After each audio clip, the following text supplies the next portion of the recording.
ఈ అమ్మాయి తన కొడుకుని 5 సంవత్సరాల క్రితం చనిపోయిన తన భర్త సమాధి దగ్గరకు తీసుకువెళ్తుంది. అప్పుడు కొడుకు అక్కడ ఉన్న ఒక కుర్రాడిని చూపించి నాన్న బ్రతికే ఉన్నాడని చెప్తాడు. అప్పుడు ఈమె చూసేసరికి ఆ కుర్రాడు వెళ్ళిపోతూ వెనుక భాగమే కనపడుతుంది.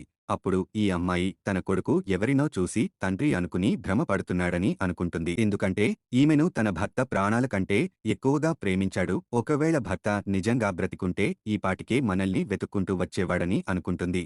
5 సంవత్సరాల క్రితం వీళ్ళు ఎంతో గాఢమైన ప్రేమలో ఉంటారు. అలాగే తమకు పుట్టబోయే బిడ్డ కోసం ఎదురుచూస్తూ ఉంటారు. ఒకరోజు ఈ అమ్మాయికి తన తండ్రి అప్పుల పాలవడం వల్ల అనారోగ్యంతో మంచాన పడ్డాడని ఫోన్ వస్తుంది. అప్పుడు ఈమె భర్తకు ఫోన్ చేయగా అతని ఫోన్ కలవదు. అప్పుడు అక్కడే ఉన్న ఈమె స్నేహితురాలు జరిగిందంతా లెటర్లో రాసి తనకు ఇవ్వమంటుంది.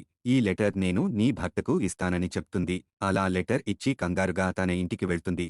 అప్పుడు స్నేహితురాలు ఈ కుర్రాడి దగ్గరకు వెళ్లి నీ భార్య విడాకులు పంపిందని చెప్తుంది. అప్పుడు ఈ కుర్రాడు ఇదంతా నిజం కాదని తన భార్యను కలవాలని బయలుదేరగా అనుకోకుండా ఇతడికి యాక్సిడెంట్ అయ్యి కోమాలోకి వెళ్లిపోతాడు. కాని ఈ అమ్మాయికి తన భర్త యాక్సిడెంట్లో చనిపోయాడని ఈమె స్నేహితురాలు కాదని అబద్ధం చెప్తుంది. ఇంతలో వీళ్ల పనివాడు వచ్చి ఈమెతో మీ తండ్రి కూడా చనిపోయాడని చెప్తాడు.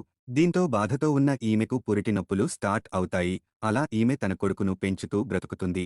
అలాగే తన కొడుకును పోషించుకోవడానికి బారులో వెయిటర్లా జాయిన్ అవుతుంది.